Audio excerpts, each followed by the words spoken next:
안녕하세요. 뽀얀거탑의 아나운서 루이랍니다. 여러분 한 주 동안 잘 지내셨죠? 요즘 날씨가 거의 여름 날씨가 돼가고 있더라고요. 건강관리 잘 하시고요. 오늘은 나혜랑 교수님 나오셨습니다. 안녕하세요. 안녕하세요. 잘 지내셨어요? 네. 별일 없으셨어요? 별일이 있어야 되나요? 네. 별일 없는 게 좋은 거죠. 아, 네. 대답을 약간씩 피하고 계신 거 뭔가 할 말이 있으신 것 같은데.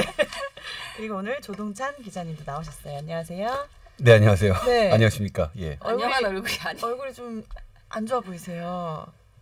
아, 네. 네. 그러니까 부은 얼굴. 네. 예. 아니요. 뭐 원래 그냥 평소 얼굴이죠, 뭐. 아니 진짜 아직 술을 안 네. 깨셨나 봐. 어떡해요, 진짜. 아니 좀 심하시. 아닙니다. 그렇지 않습니다. 네, 네. 그렇지 정신이 않습니다. 맑아 그리고 보이십니다. 물론 어제 이제 뭐 술자리가 있었지만 깔끔하게 끝냈고요. 그다음에 오늘 오전에 제가 택시를 타고 왔습니다. 그러니까 음주운전 아닙니다. 네. 설령 제가 이제 술이 덜 깼다 하더라도 음주운전이 아니고 그리고 이제 그렇잖아요, 택시 요즘에. 되게 많이 나왔겠는데요? 집 되게 멋이잖아요. 예, 서울의 한복판이라서 한 가운데라서 이제 이 변두리 목동으로 오기까지 좀 멀긴 한데 그 정도 택시비는 버니까요.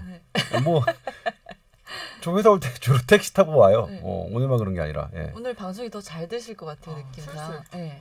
근데 그거는 저기죠. 예전에는 슬슬 나오실 것 같아.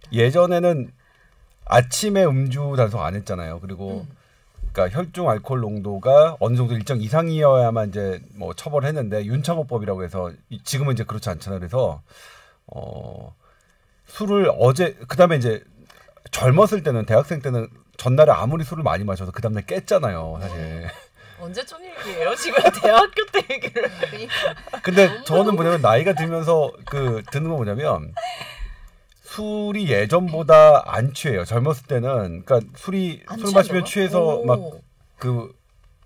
그런 거 있잖아요. 막 토하고 뭐하고 하는 그런 아주 정말 경험하기 싫은 신체적인 그런 그런 일은 증상까지 없어요? 써야 되는데 지금 나이 들면서 생기는 건 뭐냐면 그런 증상이 오기 전에 잠이 실신을 해요.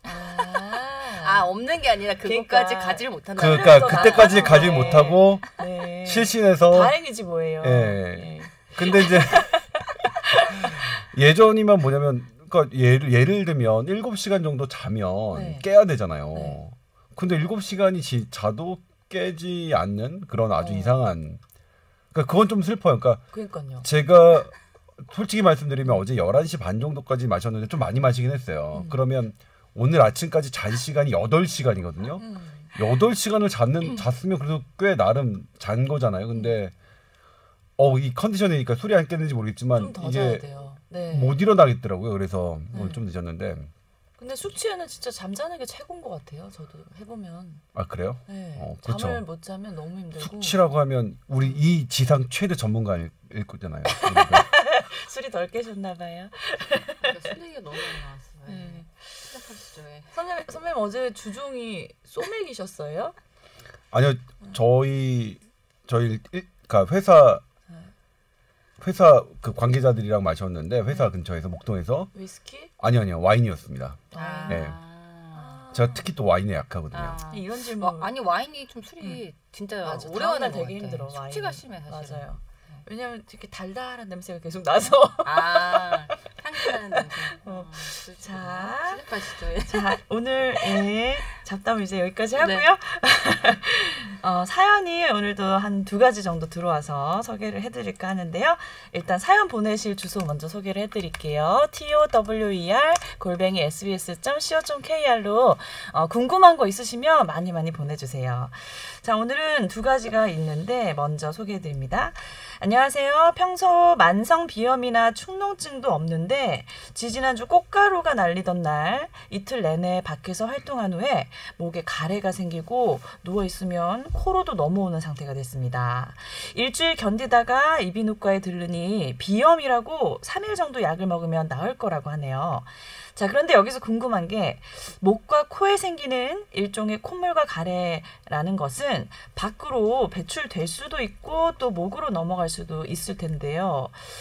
당연히 더러울 걸 생각해서 코를 풀거나 침을 뱉는 형태로 배출이 맞다고 생각합니다. 하지만 이게 불가피하게 삼키게 되는데 꼭 밖으로 배출을 해야 되는지 그냥 삼켜도 몸에 해롭지 않은 건지 궁금하다고 하셨어요. 너무 어렵다. 이거는 어떻게 다 배출을 하려고 해도 할 수 없는 거 아닌가요? 그래, 근데 이분이 이야기하신 것처럼 미세먼지 같은 것들을 네.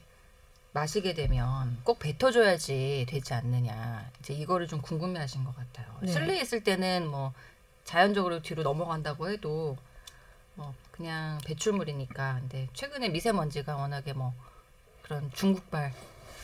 저 괜찮으세요? 객담 뱉으려고 하지 않았어요. 중국발 뭐 저기 중금속이라든지 이런 네. 것들이 있으니까 실제로 이제 걸리는 거는 뱉어줘야지 오히려 일리가 있는 말처럼 들리긴 하는데 이게 교과서에 나오진 않았는데요. 물론 그렇겠죠. 이제 그러니까 객담이라는 것 자체가 정상적으로 우리 몸에서 이물질에 대한 방어 기전으로 나오는 네. 거거든요. 그래서 뭐 실은 이제 그렇잖아요. 이게 심리적으로 뭘 삼킨다는 거는 좀 꺼림칙하잖아요. 네. 그렇지만 그 객담 자체는 이제 뭐 거의 제가 제 기억으로 그러니까 좀 찾아볼게요. 네. 예. 객담은 95%가 물이라고 하고요. 그다음에 이제 5% 정도가 단백질인데 거기서 방어 기전으로 나오는 세포와 그 점액성 물질인데 실제로 우리가 의식하지 않더라도 한 하루에 100cc 정도는 삼킨다고 해요. 거의 다 삼키죠 사실은. 근데 이제 객담이 많이 나오는 그런 현상은 방어 기제가 많이 작동하는 거니까 바람직한 건 아니죠. 그러니까 이분처럼 꽃가루 알러지가 있는 분들은 그런 꽃가루 알러지의 반응으로 객담이 많이 나올 수 있는데 그때는 삼키냐 안 삼키냐보다 객담이 많이 나오는 그런 환경을 피하는 게 되게 중요하겠죠. 미세먼지도 마찬가지입니다. 그리고 다른 것도 내가 이제 그런 이유가 아닌데 객담이 많이 발생한다. 그러면 그거는 질병의 초기 증세일 수도 있거든요.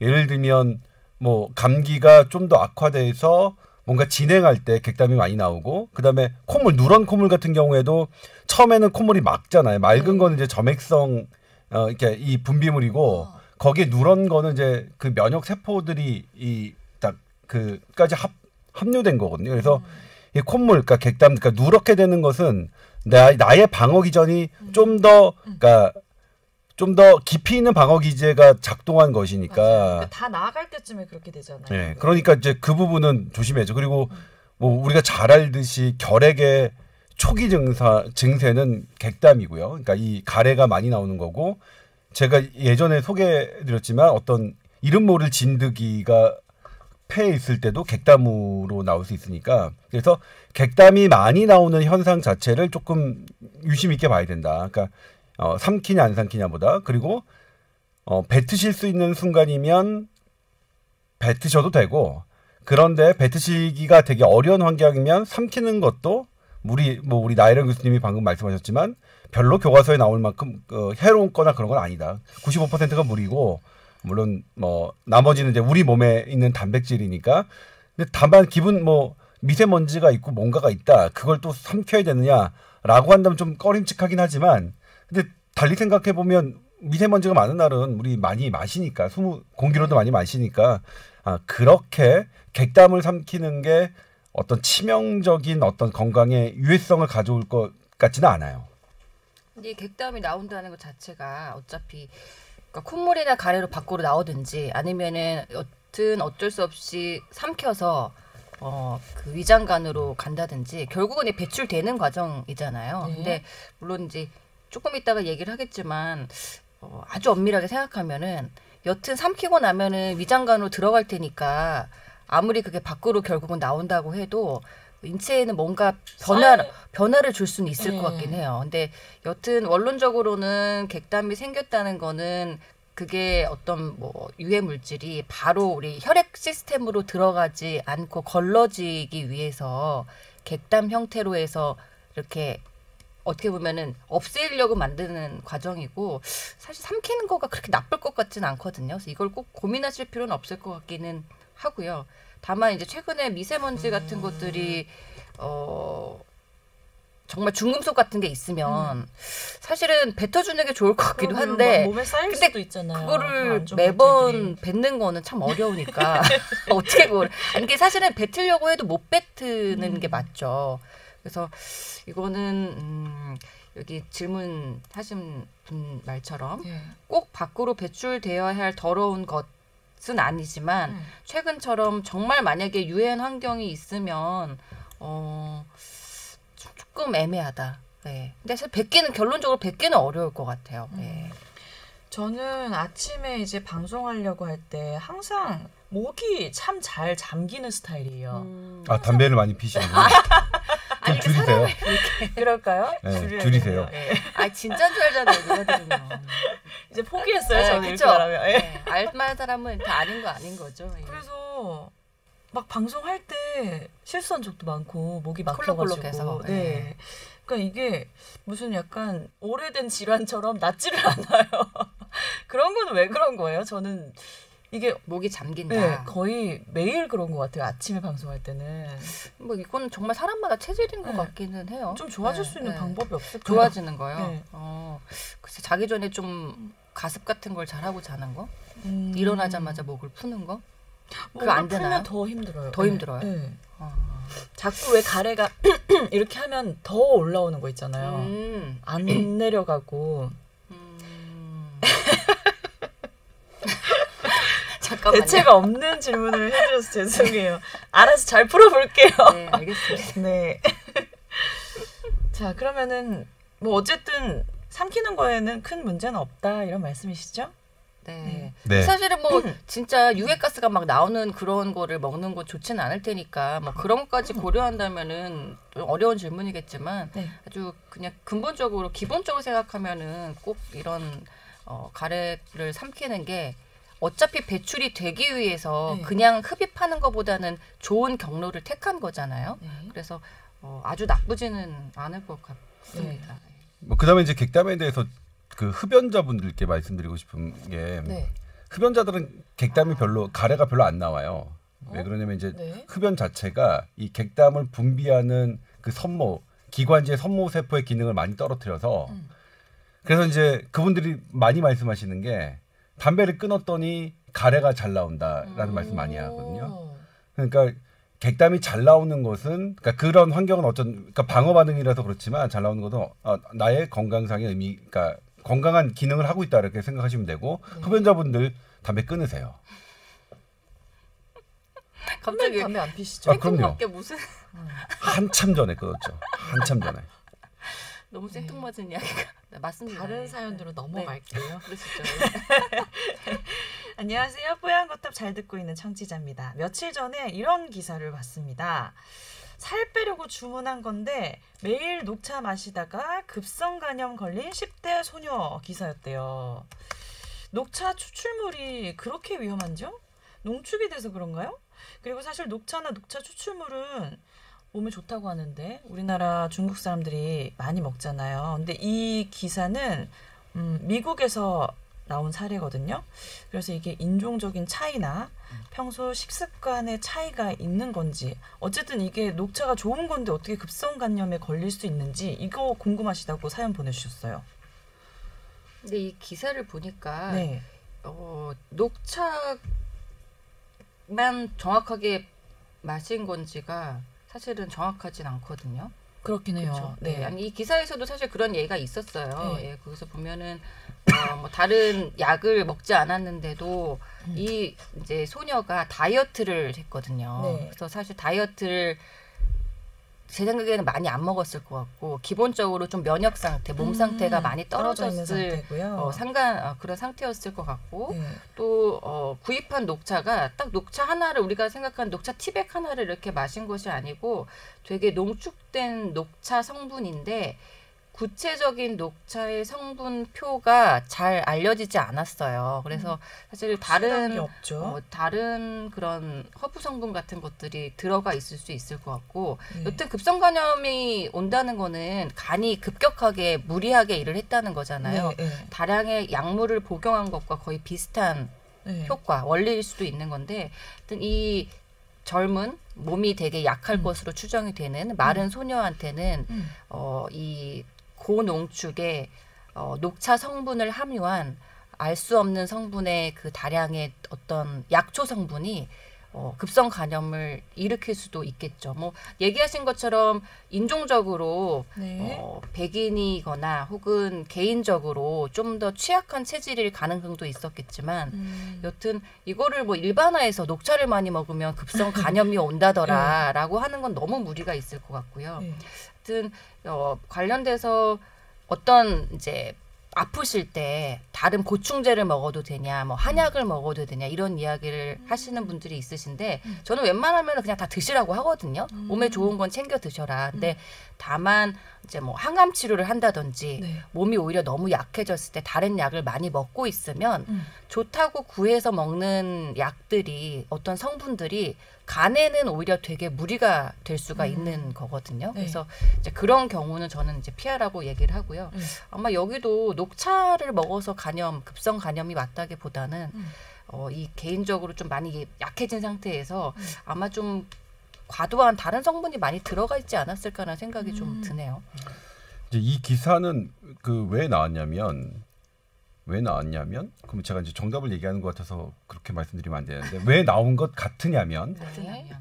이제 녹차 추출물 지난번에 이제 우리 임채선 원장 왔을 때 한번 했었잖아요. 다이어트 식품으로 카테킨이라는 카테킨. 이게 이제 어떻게 녹차의 어쨌든 주요 성분이고 이것은 어쨌든 건강을 좋게 하면서도 다이어트를 하게 한다. 그러니까 체중을 빠지게 한다는 걸로 잘 알려져서 많은 분들이 이제 뭐 예전에 찜질방에서 많이 유행했었잖아요. 이게 딱 녹차 추출물 해가지고 막 이렇게 먹는 거. 네. 그런데 이 녹차 추출물 중에 EGCG라는 물질이 있어요. 이게 동물 실험에서 간독성이 입증된 바 있거든요. 오. 근데 그래서 이제 뭐냐면 녹차 추출물이 간독성을 일으킬 수 있다라는 얘기들을 이제 그래서 의사들이 한 건데, 근데 그것에 이제 반대하는 의견 방금 이제 우리 나이란 교수님이 말씀하셨지만 그 용량이라는 게 되게 높아서 평소에 녹차로 먹는 거 그 정도로는 쉽지 않다. 뭐 그런 반론들이 이제 더 많은데 저는 이제 개인적으로 어떻게 생각하냐면 녹차를 마시는 건 아무리 마셔도 물과 함께 이제 옅게 마시는 거니까 그리고 이제 그 흡수 속도가 상당히 늦기 때문에 그것이 어떤 간염이나 이런 것을 일으킬 가능성은 되게 높지 않죠. 거의 없지만 어떤 추출물, 이렇게 집약된 농도가 매우 높은, 밀도가 매우 높은 형태로 어떤 것을 먹는다면 그것은 녹차뿐만 아니라 다른 것이라도 상당히 그러니까 흡수 속도가 높아서 우리가 예측하지 못하는 결과가 나올 수 있다라는 말씀을 드리고 싶어요. 그러니까 저는 이제 이번에 뭐 여러 건강기능식품에 대한 그 막 문제점들이 막 보도됐었죠. 저는 그러니까 건강기능식품의 가장 큰 리스크 위험은 뭐냐면 이렇게 높은 농도로 무언가를 했을 때 그것을 식품이라고 하더라도 높은 농도로 했을 때 우리가 그걸 완벽하게 검증한 적이 없기 때문에 그런 부분의 위험성은 늘 있다. 그래서 추출물 밀도가 높고 진하고 농도가 높고 이런 것들은 사실 이런 간독성의 위험을 늘 갖고 있다. 이제 모든 우리가 먹은 물질이나 이런 것들은 간이나 콩팥에서 이게 대사가 되거든요. 그래서 이건 이제 임 원장이 되게 잘하는 건데 건강기능식품을 만드는 대형 회사들은 농도를 되게 낮게 해요, 일부러. 효과가 없을지언정 그러니까 문제를 일으키지 않은. 그러니까 효과는 뭐냐면 위약 효과죠. 광고를 해서 이것이 어떤 뭐 하면 마치 뭔가 되게 좋을 것 같이 얘기하지만 실제로 연구를 해보면 그 농도보다 한 몇 배 정도 높은 농도로 이제 그게 함유돼야 그런 효과가 나타나는데 대형 그런 회사들은 그렇게 하지 않고 오히려 낮춰서 피해가 없게 만들거든요. 그러니까 그러니까 실제로 그러니까 업체들도 그렇게 하고 있다. 그래서 그러니까 어떤 추출물 되게 고농도의 물질은 그것이 되게 좋은 것일지라도 항상 위험성을 갖고 있다. 그러니까 자연 상태에 있는 어떤 그렇게 녹차를 마신다거나 아니면 있는 그대로 먹는 거는 추출물 형태가 아닌 거는 괜찮지만 예. 그 간 안 좋으신 분들은 녹즙 같은 것도 막 매일 짜 먹는 거 건강에 안 좋다 그러던데요. 예전에 그런 얘기 들은 것 같아서. 그러니까 그것도 그렇죠. 그러니까 녹즙이 이제 케일이라는 채소를 해서 하는 거잖아요. 그러니까 그 형태는 늘 그렇죠. 그러니까 사과도 그냥 사과를 먹는 것과 사과의 수분을 빼고 사과의 성분을 마시는 거는 이 당에 미치는 효과가 확 다르거든요. 네. 그렇기 때문에 물론 녹즙을 마치 간독성의 원흉으로 몰아가는 거는 상당한 무리가 있긴 하지만 네. 어떤 일부 간 기능이 떨어진 분들에게는 녹즙의 그런 고농도의 어떤 성분이 무엇이라도 뭐 간에 무리를 줄 수 있다는 의견은 뭐 타당한 것 같아요. 사과는 완전히 비유가 다르죠, 사실은. 사과는 뭐 과일이고 파이버고 간 자체에서 뭐 해독을 할 만한 게 사실 거의 없지만 녹즙처럼 이렇게 채소 성분은 네. 같은 우리가 산에서 풀이라고 생각해서 따서 먹는 네. 것들은 네. 결국은 그게 약에 다 원래 제가 그 말씀을 드린 건 뭐냐면 미국 FDA에서 권장을 했죠. 그러니까 미국 FDA와 그 미국 영양학회에서 했죠. 아이들에게 사과는 먹여도 된다. 근데 사과 주스는 먹이지 마라 그랬잖아요. 그 이유가 지금 방금 말씀드린 대로 흡수 속도가 다르기 때문에요. 네네. 근데 이제 거기서 가장 중요했던 건 이제 당인데 그 성분 중에서 당인데 근데 녹즙은 물론 당은 없지만 그 어떤 그 케일이나 녹색 채소가 갖고 있는 어떤 성분이 자연 상태로 들어오는 것과 집약되게 들어오는 것은 분명히 우리 신체가 다른 반응을 할 수 있다는 말씀을 드리는 거죠. 사과는 다른 얘기예요.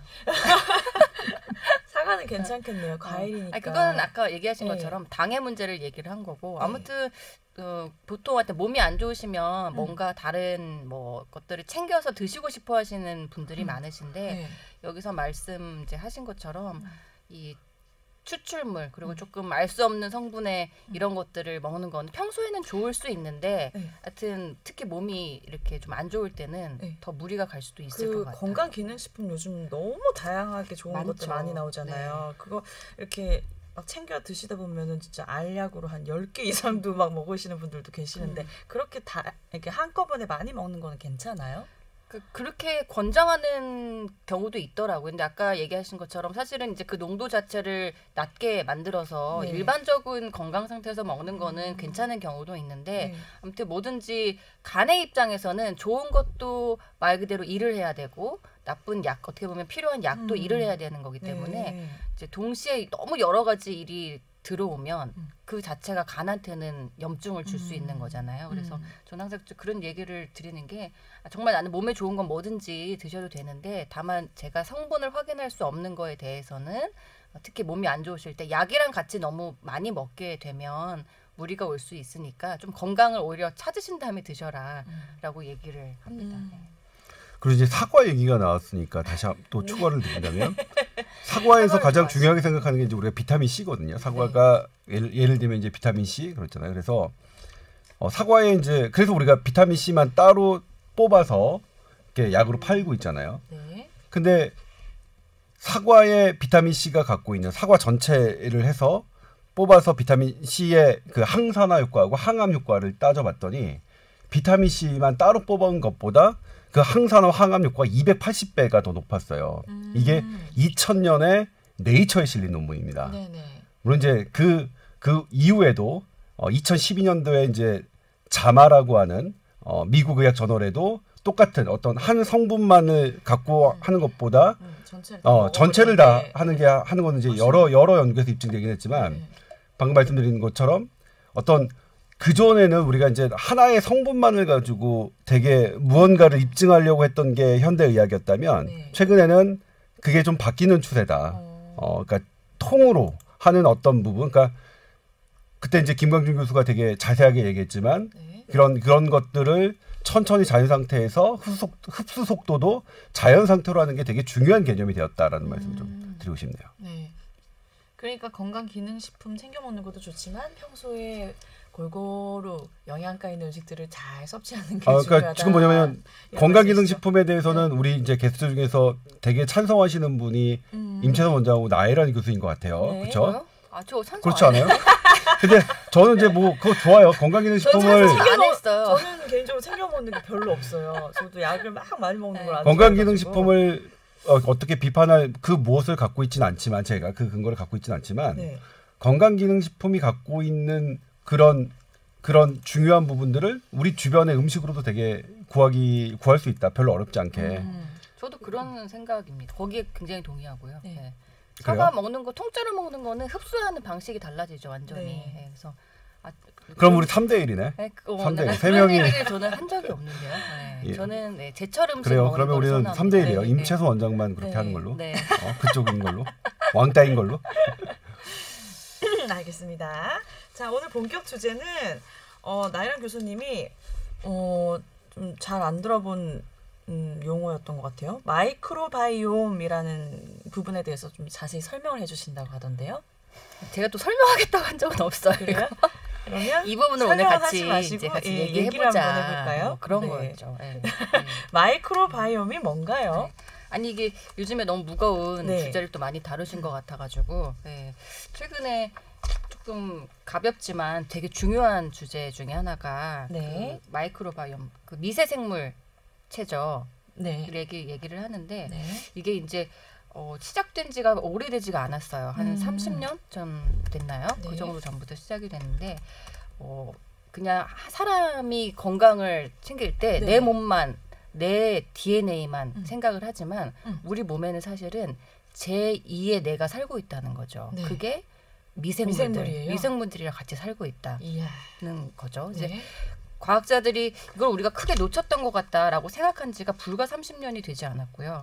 한 이제 10년 전부터 연구가 된 것들이 속속들이 나오기 시작해서 최근에 이제 엄청나게 조명을 네. 받고 있습니다. 네. 그래서 우리가 유전자가 있잖아요. 네. 유전자가 사실 대부분을 결정한다고 생각하고 애 나면은 되게 신기하게 성격도 담고 뭐 식성도 유전이 담고 이 세상에 제일 무서워요. 그렇죠. 네. 거의 대부분 담잖아요. 그러니까요. 갖고 태어난 것들이 대부분인데 그 나의 한 가지 종류의 유전자보다 사실은 뭐 몇백 배 이상의 유전자들이 내 몸 안에서 같이 살고 있다는 거죠. 그래서 이게 어떻게 보면은 내가 갖고 있는 것보다 네. 나한테 더 많이 영향을 주는 그런 생물체로 알려져 있고 네. 이게 생각보다 굉장히 영향을 많이 주는 게 네. 요즘에는 이제 암 치료할 때 자기가 어떤 그 미세생물 환경을 갖고 있는지에 따라서 암 치료 반응도 달라진다는 게 굉장히 와. 그래서 이제 암 치료하는 데서는 네. 항암 치료 효과를 결정한다는 오. 연구가 또 많이 되고 있고요. 네. 가장 이제 연관성이 많은 거는 면역이죠. 내 안에 있는 생물체가 어떤 생물체인지에 따라서 내 면역 환경이 변하고 그것 때문에 내가 어떤 병에 걸리고 어떤 건강 상태를 갖는지가 달라진다는 거죠. 그래서 최근에 하여튼 연구가 굉장히 많이 되고 있어요. 가장 대표적으로는 조금 사람들이 듣기에는 거북할 수도 있는데 이제 건강한 사람의 변을 맞아요. 이제 넣어주는 거죠. 네. 근데 이게 뭐 변 형태로 넣어준 건 당연히 아니고요. 네, 네. 그 요지는 뭐냐면 그 네. 변 안에 있는 네. 건강한 뭔가 종류는 다 알 수 없지만 건강한 종류의 그 마이크로바이옴을 네, 네. 이 사실은 이제 캡슐 형태로 해서 넣어주는 것인데 이제 그렇게 되면은 내 몸 안에 있는 그 장내 미생물들이 바뀐다는 거죠. 하여튼 미생물이 뭐 피부에도 있고 사실은 몸 여기저기에 많은데요. 가장 우리가 이제 주목을 하고 있는 곳이 장 안에 있는 많은 그 마이크로바이옴에 주목을 하고 있고 실제로 이제 이것들이 내 몸 안에서 영향을 미치는 정도가 뭐 우울증이나 이제 가장 많이 연결된 거는 아이들 같은 경우에는 자폐증 그리고 요즘 많이 나오는 조현병 같은 것에도 연관을 줄 수 있을 거라고 그래요? 하고요. 네. 최근에 치매도 굉장히 연구가 많이 되고 있어요. 그래서 일찍부터 이런 장내 세균을 바꿔주면 네. 치매에 걸리지 않을 것이다라는 연구가 되고 있고 또 이게 의학 분야에서는 굉장히 많은 분야에 있어서 연구가 되고 있어요. 네.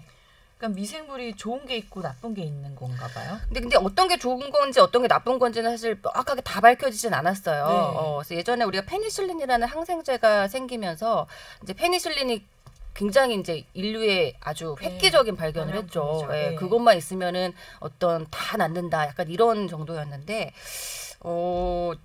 이제 그렇게 하다 보니까 이제 어떤 세균이 몸에 들어오면 나쁘고 죽이는 것만 좋은 건 줄 알았는데 꼭 네. 그건 아니고 살리는 게 좋은 세균도 있더라. 유익균. 네, 그런 것들을 이제 발견을 하게 된 거죠. 네, 그래서 이게 태어날 때 자기가 갖고 태어나는 것들이 있는데 우선 태어나는 순간부터 이거를 이제 엄마한테 나올 때 이 제왕절개를 하느냐, 네. 자연 분만을 하느냐, 여기서 한번 아이의 큰 변화가 생긴다고 해요. 그러니까요. 그 얘기 네. 많이 들어. 저는 제왕절개로 아이 둘을 낳았는데 어떡하죠? 면역력이 그럼 훨씬 떨어진다면서요? 아니 꼭 그런 것까지는 아니고요. 예, 꼭 그 옛날에 이제 제왕절개보다도 자연분만을 선호했을 때 그 이후 면역이 뭐 떨어진다 그거는 꼭 이 이론만은 아니고요. 다만 하여튼 엄마의 이제 그 산도를 통해서 나올 때 이런 것들이 엄마와 접촉을 한다는 면에서 한번 또 크게 영향을 받고 이게 좀 연구가 어떻게 보면 재밌기도 하고 어려운 게 뭐냐면 사람에 따라서도 이렇게 다르지만 매번 바뀌어요. 사람이 살면서도 바뀌고. 그래서 바뀔 제가 수 있는 거죠. 좀 예. 과장해서 말하면 혈당 같은 경우는 아침 재고 저녁 재고 다 다르잖아요. 네. 그것처럼 이 장내 세균도 아침에 재고 저녁에 재면 또 달라질 수 있다는 거죠. 네. 그래서 이게 어떤 음식을 먹느냐, 내가 어떤 환경에 놓이느냐. 사실은 우리가 많이 몰랐지만 뭐 먹는 채소나 모든 음식에도 아무리 깨끗이 이제 뭐 닦고 이래도 거기 다 이렇게 미세 세균들이 다 있었다는 거죠. 네. 그래서 이제 어떤 걸 먹느냐, 심지어 이 사람이 채식주의자냐, 네. 육식주의자냐, 뭐 이런 거에 따라서도 그 사람의 장내 세균이 굉장히 많이 달라지고 어떻게 보면 옛날에 이제 뭐 채식주의자는 이런 성격이다, 뭐 육식주의자는 이런 성격이다, 뭐 이런 얘기처럼 먹는 거에 따라서 성격이 달라지는 것도 제가 요즘 생각해 보니까 연관성이 있을 수도 있을 것 같더라고요. 네. 왜냐면은 이 장내 세균이 실제로 사람의 성격이나 우울증이나 뭐 이런 감정에도 영향을 많이 준다고 알려져 있거든요. 네. 근데 이제 그렇게 따지면 희한하네요. 왠지 채식 먹는 사람 장내 환경이랑 육식주의자 장내 환경이랑은 좀 다를 수 있을 것 같고 뭐 또 하여튼 어떤 운동을 하는지에 따라서도 다르고 아무튼 굉장히 좀 사람마다 정말 다르다. 근데 이 장내 유익균을 늘리기 위한 방법들은 다양하다는 거죠. 좋은 음식을 먹고 운동도 하고. 그렇죠. 네. 네. 근데 이 어떻게 해야지 좋은 장내 세균을 갖는지는 사실은 아직은 연구가 되지 않고 요즘 많이 나오는 뭐 프로바이오틱스를 먹는다. 네. 프로바이오틱스를 위한 프리바이오틱스를 네. 먹는다. 네. 이런 것들이 있지만 우리가 직전에 얘기한 것처럼 사실은 그 추출물 하나로 어떤 종류인지를 아직 다 알지도 못하기 때문에 네. 어떤 딱 그 상품화된 것을 먹는다고 해서 그 사람한테 이게 꼭 필요한 거냐, 그 사람한테 좋은 장내 세균을 막 이렇게 활성화시키느냐는 밝혀지지 아직 않았네요. 명확하지는 않죠. 이 장내 세균에 대해서 네. 의학 역사상 이제 세 가지 중요한 이벤트가 있거든요. 첫 번째가 이제 저희가 그러니까 균을 죽이기 위해서 감염병을 죽이기 위해서 그러니까 치료하기 위해서 항생제를 썼더니 이상한 병이 생기는 거예요. 그러니까 그러니까 항생제를 썼는데 다른 세균에 감염되는 그게 이제 왜 그런가 봤더니 항생제가 장내 세균을 많이 죽여서 이 다른 세균이 막 몸에 이제 생기는 건데 그러니까 장내 세균이 그 방어 기능이 있었다. 다른 세균에 대한 그런 걸 알았고요. 그다음에 이제 두 번째 이벤트가 그 비만과 관련된 건데 비만한 사람과 비만하지 않은 사람들의 그 장내 세균의 주요한 많이 분포되어 있는 장내 세균을 해봤더니 이게 다르더라. 그렇다면. 근데 이 연구는 뭐 엄청난 겁니다. 그러니까 이게 장내 세균이 1조에서 10조 개 정도로 추정되고 있거든요. 와. 근데 거기서 얼마나 이렇게 어떤 성분이 주로 차지하느냐 이런 거는 대단히 그러니까 뭐 그 블록버스터급 그런 연구인 거겠죠. 네. 근데 그랬어요. 차이가 나더라. 그다음에 이제 방금 나이란 교수가 말씀하셨던 것처럼 네. 그럼 이게 좀 바뀔 수 있나 주요 성분이 육식만 일주일 동안 육식만 시키고 일주일 동안 채식만 시켰더니 이 네. 두 그룹에서 장내 세균이 달라진다. 그리고 네. 바꿔서 해봤더니 역시 또 달라진다. 그러니까 우리가 먹는 것과 이 장내 세균은 실시간으로 이렇게 막 변화되는. 그러니까 물론 순간적인 건 아니겠지만 네. 어떤 먹는 것에 따라서 지금까지 나의 식습관이 장내 세균과 되게 영향을 미친다. 그다음에 이제 세 번째 요즘 그 나이란 교수가 얘기했던 이게 우울증이나 자폐증이나 치매나 조현병 이런 것과 관련이 있을 수 있다는 연구는 뭐냐면 네. 우리 세로토닌 제가 말씀드렸지만 행복 호르몬이라고 하는 세로토닌 네. 뭐 이 무언가를 하는 것이 예전에는 제가 학생 때 나이랑 교수 학생 때는 모르겠지만 제가 학생 때는 전부 다 그냥 신경계 뇌에서만 있는 물질인 줄 알았는데 네, 그게 아니었어요. 예 네. 90%가 장에서 장. 나오는 네, 거예요. 그게 물론 너무 신기하더라고요. 네. 예. 어떻게 하셨어요, 근데 그거? 얼마 전에 어디서 들었어요. 예. 그래요? 어디서 들었어요? 장이 진짜 중요하더라고요. 사람. 근데 어디서 들으셨어요? 있어요 그런 데가. 오, 정말 깜놀인데? 근데 요즘 그거 많이 알려줬어요. 네, 많이 알려줬어요. 요즘 그러니까 많이 알려줬어요. 예. 물론 이제 여기서의 디베이트는 좀 있으니까 논란은 좀 있는데 네. 이 장에서 생성되는 세로토닌이 뇌혈관 장벽을 통과 뇌로 들어가지는 않는다. 그렇기 때문에 장에서 세로토닌이 많다고 해도 어떤 기분이나 이렇게까지 하는 것은 우리가 아직 입증하지 못했다는 반박이 있고, 근데 그 반박에 대해서 그럼에도 불구하고 세로토닌의 재료가 나오는 것이기 때문에 네. 그게 분해가 된다 하더라도 어떤 형태로 단백질 좀 그러니까 낮은 뇌혈관 장벽을 통과할 수 있는 어떤 분자로 그게 뇌로 들어가면 다시 그렇게 그 형성될 수 있는 게 맞다. 그러니까 방금 우리 나이랑 교수가 얘기했듯이 프리바이오틱, 프로바이오틱처럼 그러니까 장내 세균이 되지 않더라도 장내 세균에 도움이 되는 그런 물질을 우리가 프리바이오틱스라고 하고 네. 그다음에 장내 세균이 될 수 있는 전구 물질을 우리가 프로바이오틱스라고 네. 하는데 그런 것처럼 그럴 수 있다라는 게 있어서 그래서 지금 어떤 일부 학자들은 장을 제2의 뇌라고 부르는 분도 있거든요. 이야. 물론 이제 저희 신경 외과나 신경과에서는 그렇게 생각하진 않지만 그걸 인정하진 않지만 이 장을 전공하시는 소화기 내과 이 분들은 장을 제2의 뇌라고 말씀을 하시고 그리고 그 제2의 뇌라고 하는 것의 그 근본은 지금 나 교수님이 말씀하셨듯이 이 장내 세균과 상당한 관련성이 있다. 그리고 그런 연구들이 지금 계속해서 속속속속 나오고 있죠. 신기하네요. 그렇죠. 네. 신기해요. 아니 그리고 이게 저도 뭐 장이 꼭 제2의 뇌라고까지 생각하는 건 아니지만 네. 상당히 또 이제 일리가 있는 게 네. 얘기 드린 것처럼 장내 세균이 실제로 그 뇌에 신호를 보내요. 예. 네. 그러니까 이게 좀 약간 과장하자면은 그 생물체잖아요. 그래서 그 장에 있는 신경 시스템을 통해서 그 뇌로 신경 전달을 해요. 그러니까 어떻게 보면은 우리 몸에 어떤 살고 있는 일종의 뭐 기생충 이런 에일리언이라고 생각하지만 네. 걔네들은 걔네들 입장에서의 엄청난 그 생명체가 만들어 있는 거기 때문에 우리한테 영향을 꽤 준다는 거죠. 그래서 얘기하신 것처럼 이게 최근에는 그냥 단순히 뭐 어떤 세로토닌을 분비를 해서 세로토닌에 영향을 준다. 그래서 감정이나 기분 뭐 이런 거 영향을 준다는 차원뿐 아니라 실제로 이래 그런 것들이 장내 신경총을 통해서 중추 신경계로 직접 그러니까 시그널을 준다. 이런 연구도 꽤 있기 때문에 글쎄요. 좋은 그러니까 즐거운 세균이 많이 들어오면은 즐거운 사람이 될까요? 그건 모르겠는데 예 아무튼 그래서 그런 것들도 있고 네. 이게 단순히 우리가 옛날에 생각했던 것처럼 뭐 쓸모없는 것들이 균이다 이렇게 생각할 문제는 아닌 것 같아요. 그다음에 이제 지금 건강에 대한 그 정의가 네. 되게 이제 많이 바뀌고 있거든요. 예전에는 이제 질병이 없는 상태를 건강이라고 우리가 생각했는데 네. 근데 질병이 없더라도 그러니까 병원에 가서 건강검진 받아도 아무 게 안 나오더라도 그럴 때 있잖아. 내가 좀 뭔가가 안 좋을 때가 근데 있고 뭐 나오는 건 없고. 네. 그리고 근데 또 그런 와중에서도 어떨 때는 내가 되게 진짜 컨디션 되게 좋고 네.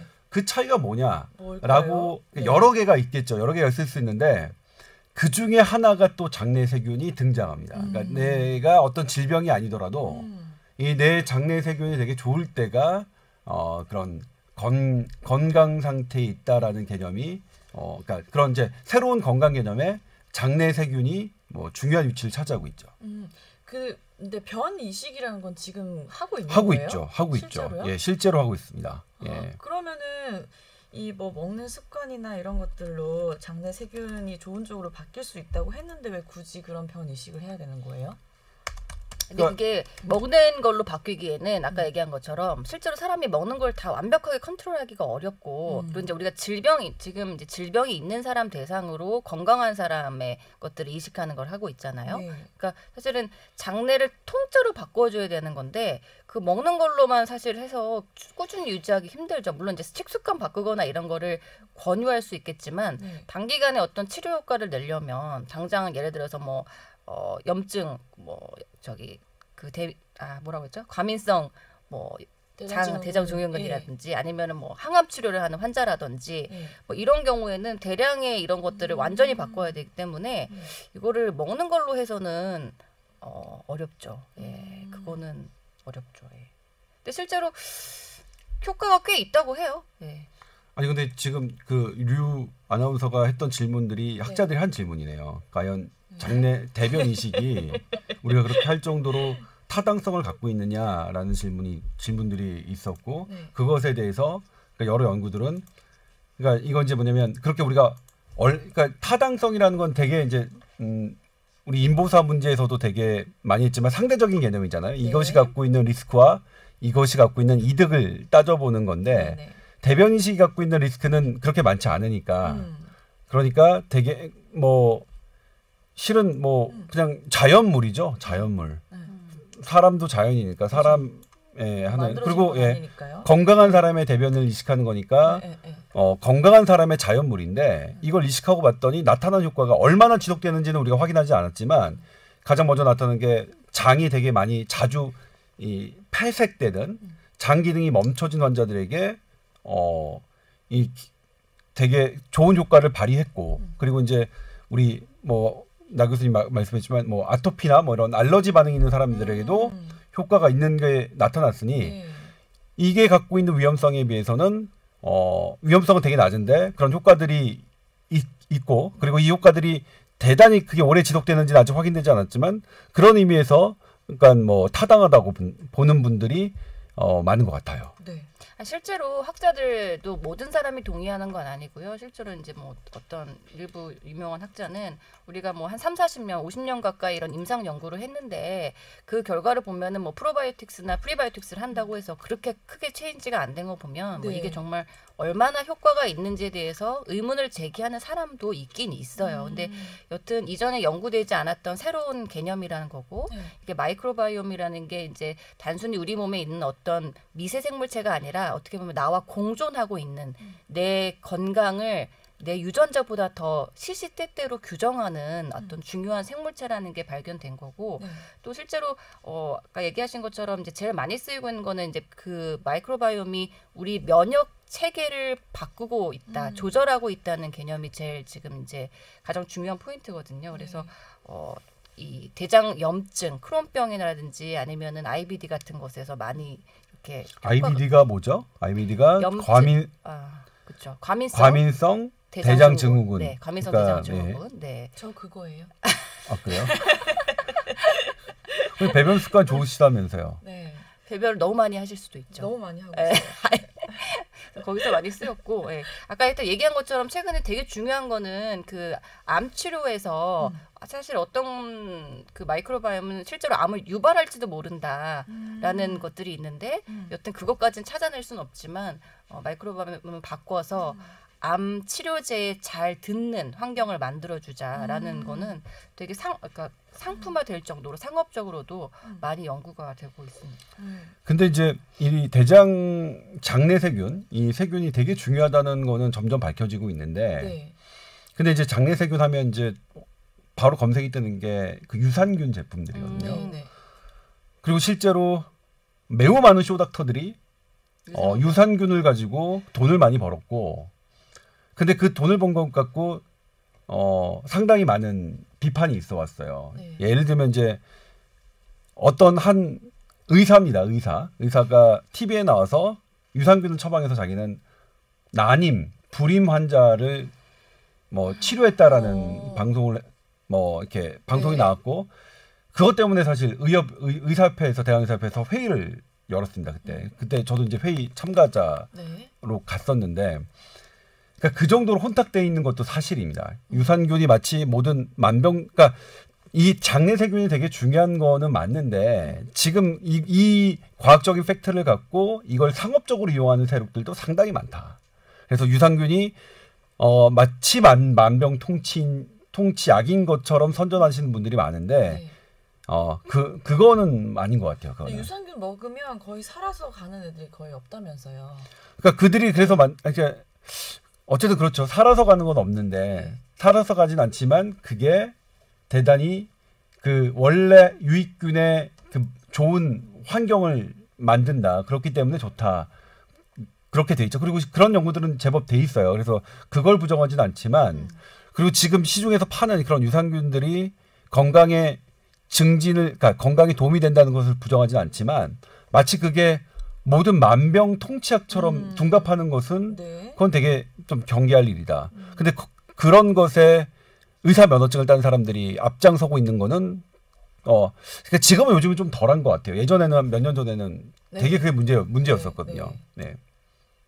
실제로 연구에는 뭐 이런 것들이 아까 얘기한 것처럼 사실 뭐 암을 치료하는 데 도움을 준다는 게 얼마나 획기적이에요. 치매를 예방할 수 있다. 그리고 사실 저도 처음에 한 10년 전에 들었을 때는 동의하기가 어려웠는데 어린아이들한테 자폐증을 유발하거나 치료할 수 있다.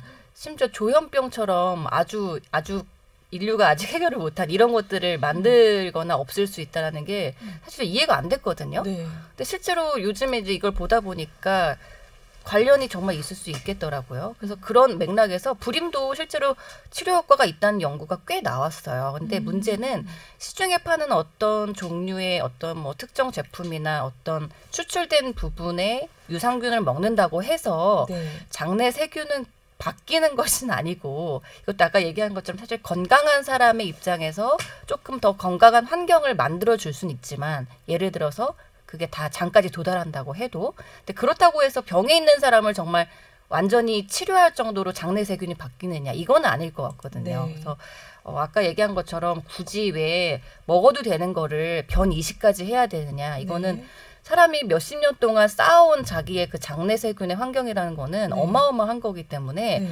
그거를 뭐 먹는 거나 이런 걸로 잠깐 바꿔서 바꿀 수는 없을 거예요. 이게 아까 얘기한 것처럼 내 유전자는 하나지만 내 안에는 수백 개 이상의 더 많은 유전자들이 지금 활동하고 있기 때문에 그런 것들을 뭘 좀 먹어서 잠깐 바꾼다?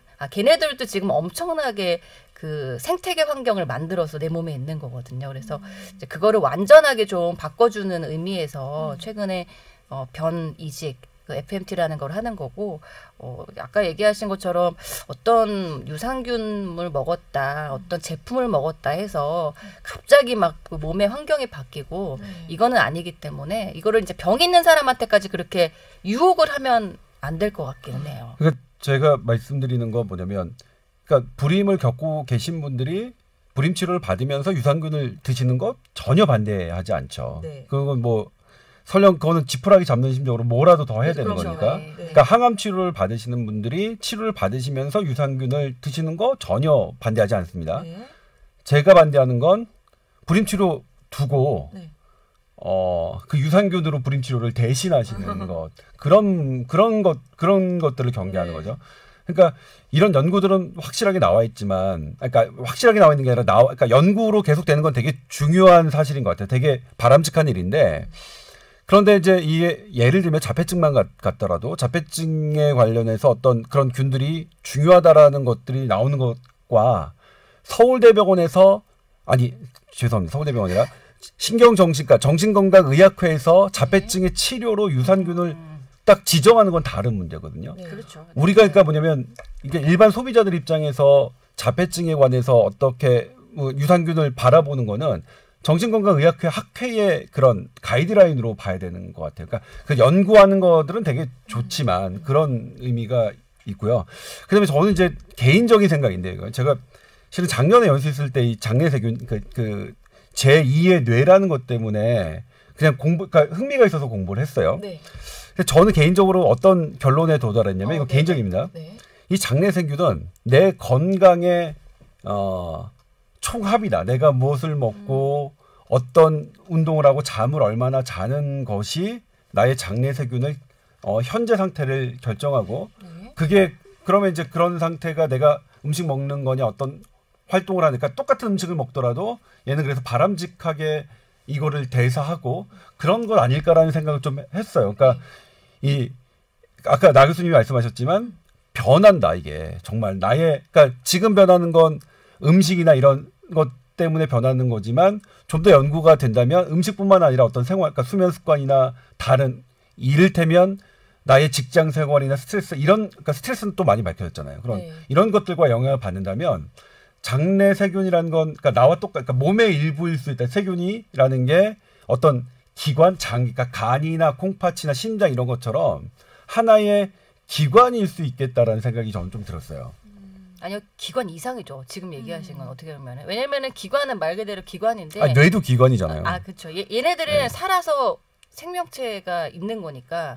그러니까 아까 중요한 포인트가 뭐냐면은, 그러니까 그 바이다이렉셔널하게, 그러니까 네. 내가 얘한테 영향을 주는 것도 있고, 얘가 나한테 영향을 주는 것도 있고. 근데 우리가 뭐 심장이나 간이나 이런 것들은 내 몸에 속한 부속 기관이잖아요. 네, 네. 근데 이제 장내 세균이 계속 이렇게 조명을 받는 네. 거는 아까 이야기하신 것처럼 계속 변할 수 있고, 실제로 얘네들은 그냥 하나의 생태계로 내 몸에 들어가 있는 거예요. 그래서 나한테 지속적으로 영향을 주는 정말 어떻게 보면은 나한테 부속된 게 아니라 나랑 같이 살아가는, 요즘에 그런 표현을 많이 쓰거든요. 그래서 이거는 거의 나랑 단순한 나의 집단 건강을 이상이네요. 네. 규정하는, 같이 살아가는 집단이다. 사실 그거 생각해보면 좀 무시무시하지 않나요? 희한한 것 같아요. 무시무시하지 네. 않나요?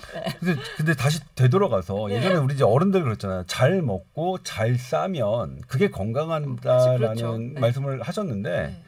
그런 게 입증되는 하나의 과정인 것 같아요. 잘 먹고 그러니까 이 장내세균 잘 싸는 것에 되게 관련이 깊은 근데 거잖아요. 잘 싸시는 분들 그럼 유익균이 많은 거예요? 그렇게 딱 정의 내릴 수는 없죠. 네, 아니 근데 그거는 뭐 잘 싸는 네. 그거는 아닌 것 아니 근데 같아요. 잘 싸는 것이 이제 그러니까 이건 이제 뭐 입증된 건 아닌데 개인적으로 그러니까 변의 색깔이 저는 저의 컨디션과 되게 많이 그거는 그러니까 변의 그거는 그런 그렇죠. 그러니까 예를 들면 옛날에 어른들이 황금색 변을 보면 네. 되게 건강에 적이라고 하셨잖아요. 근데 네. 그게 이제 지금은 어떻게 되는지 모르겠지만 제가 의대 다닐 때 변 색깔은 딱 하나예요. 그러니까 혈변이 있느냐 없느냐 아니면 설사냐 아니면 이제 뭐 점액성 물질이 있느냐 없느냐 이런 이제 질병 위주로 배웠지 변의 색깔이 뭐 황금색이냐 아니냐 이런 걸로는 배워본 적이 없는데 이제 최근에는 모르겠습니다. 어떻게 바뀌었는지. 근데 제가 개인적으로 느끼기에는 분명히 저의 컨디션하고 관련이 있어요. 제가 이제 좀 컨디션이 좋을 때는 황금색이에요. 그게. 아니, 그러니까 보통 이게 아까 그- 좀 얘가 더러운데 잘 싸냐 이런 게, 네. 그러니까 뭐 변빈이 아니냐 이런 느낌, 그런 맥락이 아니고 네. 변의 상태가 사실 내 건강의 상태를 반영한다는 건 상당히 일리가 있을 것 같고, 네. 옛날 말씀이 그래서 황금색 그렇죠. 변이 맞을 그렇죠. 것 같고, 사실 이 연구가 최초로 시작된 기원을 굳이 찾아가자면 네. 이게 중국에서 몇천 년 전에 이제 의사들이 그 설사 많이 하는 사람들한테 어떻게 보면 그 마른 그 변을 네. 주는, 거기서 시작을 했다고 해요. 그러니까 사실 그런 이제 일이 그게 있었대요? 거기에서 사실 착안을 어떻게 보면 한 건데, 그 변이라는 게 사실 되게 더럽다고 생각을 하지만 더럽긴 하죠. 싫어 나는 아이. 내 변조차 싫어. 그래서 생각해 보면은 뭐 나그수는 되게 더러운데, 본인 변 좋아요? 아 싫죠. 싫은데 그러니까 이게 싫다는 개념도 사실 되게 어떻게 보면은 좀 논리적이지 않은 거예요. 어떻게 보면은 내 변이 내가 싫다. 그것도 이상한 거고. 그러니까 결국은 그러니까 아니 싫고 물론 좋고가 뭐가 중요해요. 다른 사람 변보다는 낫지만 아니 잠깐만, 얘가 좀 이상하게 되는데, 네, 네. 여튼 황금색 변이라는 건 굉장히 상징적인 의미가 있고, 이 장내 세균의 건강 상태의 총합이 변 상태다. 이거는 정말 어떻게 보면 일리가 있을 것 같아요. 네. 네. 그 류 아나운서는 변 색깔이 주로 어떤? 황금색이신가요? 다양합니다. 아니 근데 네. 이 약간 좀 너무 더러운 얘기인데, 그래서 뭐 몸이 안 좋을 때 담즙이 많이 나올 때라든지 뭐 와인을 마셨다든지 뭐 이런 거에 따라서 사실 다 변할 수 그러니까 있잖아요. 지난번 얘기했잖아요. 담즙, 그러니까 이 담즙이 하얗게 나온다면서요. 폐쇄되면 하얗게 나온다. 그래서 저는 그러니까요. 하얀 변을 봐서 바로 이제 소화기내과 친구한테 전화했더니 너 담 폐쇄증이다. 그래서 외래 진료를 봤어요. 봤더니 이제 초음파하고 뭐 했는데 아니다. 그래서 그런 적이 있을 만큼, 그러니까 사실 뭐 되게 중요한 부분이죠. 그렇죠. 몸에 어떤 모든 것들이 골고루 작용했을 때 나오는 네. 그 총합이 황금색 변이었던. 그러니까 뭐냐면 그럴 수 있죠. 제가 개인적으로 느낀 건 뭐냐면 내가 변이 되게 잘 나오고 마음에 드는 변이 나왔을 때 나는 어떤 음식을 먹었을까, 나는 어떤 생활을 하고 있을까를 고민했어요. 그래서 그렇게 살자. 일리가 있어요. 뭐 그다음에 그거는 이제 이건 좀 그런데 변도 냄새가 좀 있잖아요. 네. 어떨 때는 되게 고약하게 날 때도 있고 어떨 때는 그렇지 않을 때가 그게 있잖아요. 무엇을 먹느냐에 따라서 되게 달라지는 거예요. 그래서 그런 고약하게 날 때 나의 상태는 난 무엇을 먹었길래 이러냐 뭐 이런 부분이 있고 이제 저는 그렇게 생각해요. 그래서 사실 작년에 이제 제가 그러니까 그 연수를 하면서 많이 했던 게 이제 그런 거예요.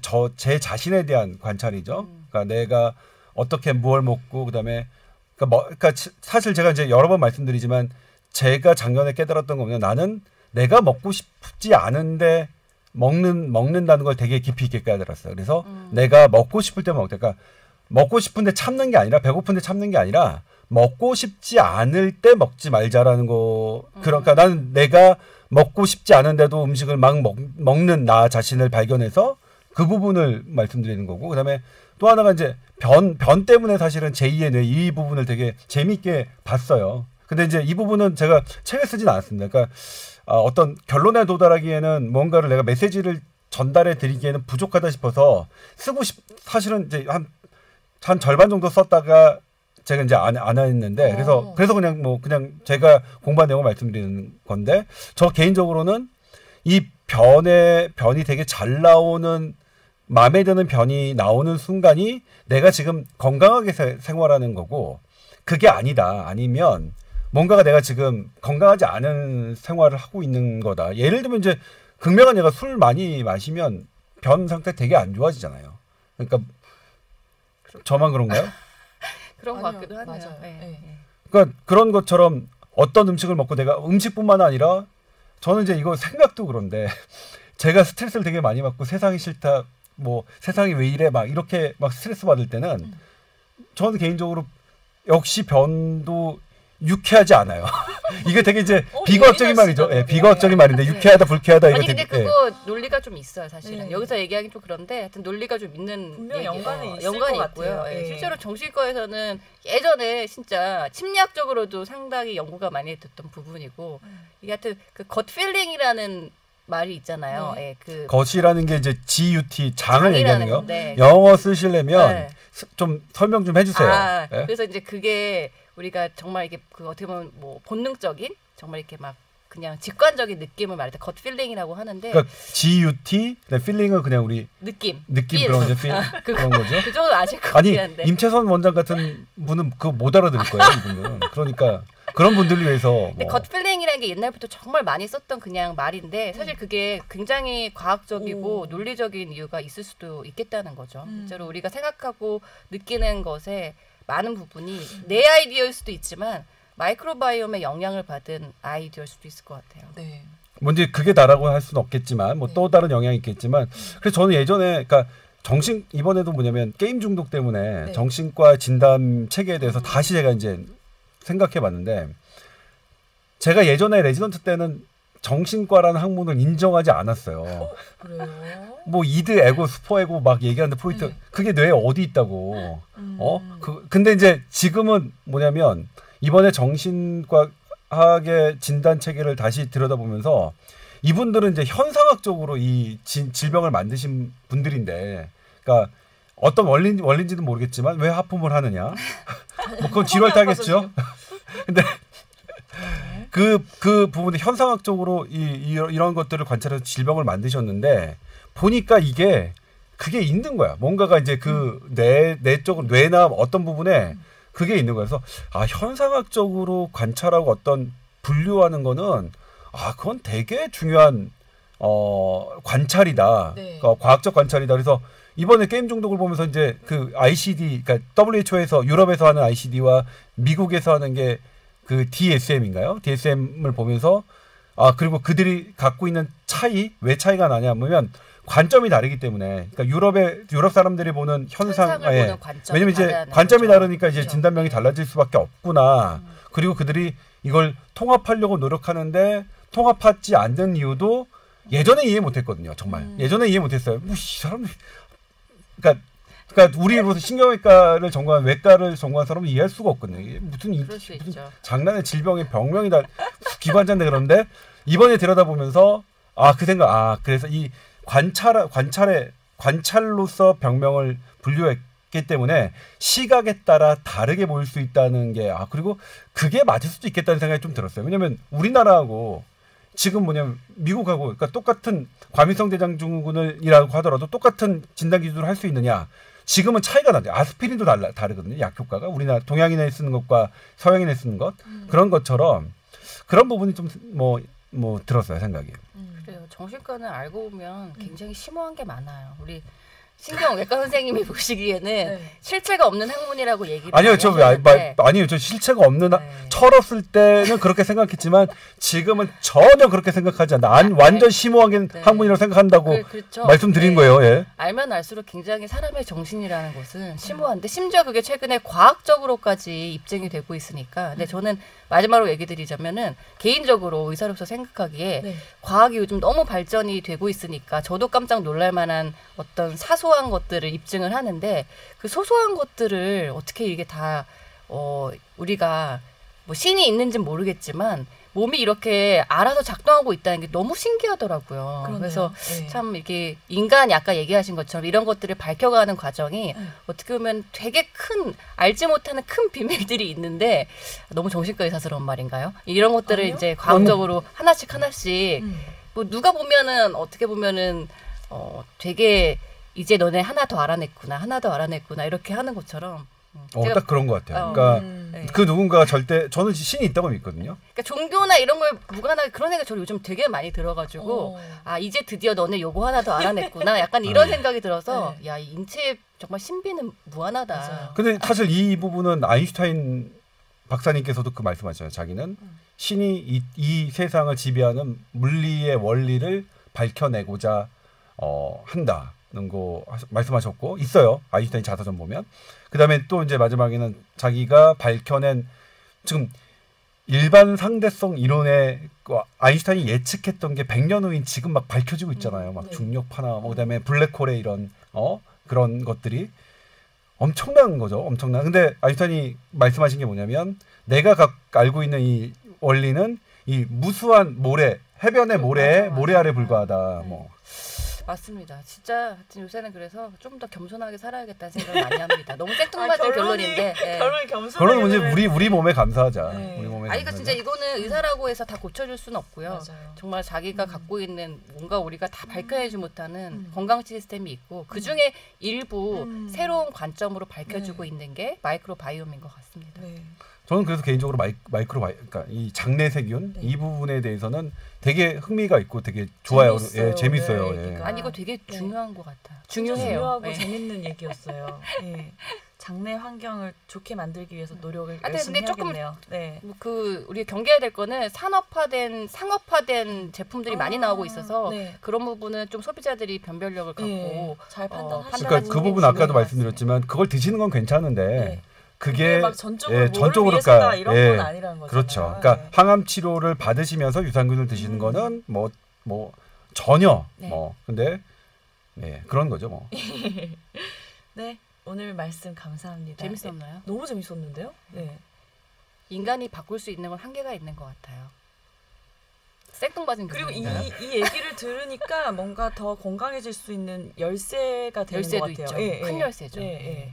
오늘부터 그럼 건강한 생활 습관으로. 네. 그다음에 이제 이거는 이제 뭐 저기니까 네네. 제가 또 작년에 그러니까 노니까 거의 끝내야 돼. 또 하나 뭐냐면 음식을 먹을 때 이 먹은 다음에 나의 기분, 나의 반응이 어떤가를 저는 되게 많이 그때 했거든요. 그러니까 예전에는 이제 뭐냐면 되게 좋아하는 아이스크림이 있잖아요. 저 지금 아이스크림 안 먹어요. 왜냐면 예전에 아이스크림 먹으면 되게 좋았는데 아이스크림 먹었더니 먹은 다음에 내 기분이 좋아지나 안 좋아지는 내가 이제 느끼면 별로 안 좋은 거예요. 그다음에 그런 이제 제가 정말 또 좋아하는 게 비엔나 소세지 있거든요.